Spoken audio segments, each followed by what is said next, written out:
Welcome.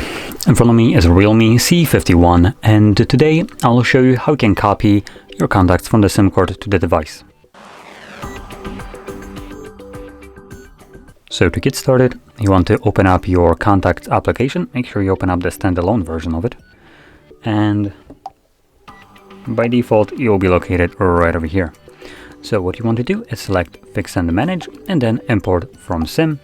This will automatically display all the contacts that are located on your SIM card, and by default they will all be selected.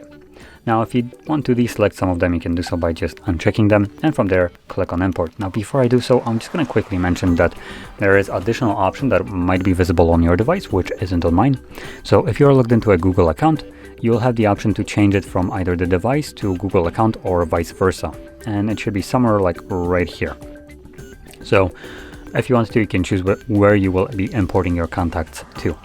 From there, you can select Import, and this will import all selected contacts. Now we can go to the contacts list, and here you should be able to see all your contacts. Now depending on where you imported your contacts to, you might need to change where the device is pulling the contacts from. Now I am not logged into a Google account, so it automatically defaults to the device itself, which you can see it being selected right over here. But if you selected it somewhere else, you can tap on this drop down menu or this icon, and this will show you a couple different options like your device, SIM card, and Google accounts as well. So you can choose where it's getting the contacts from in here. So there we go. Now, if you found this very helpful, don't forget to hit like, subscribe, and thanks for watching.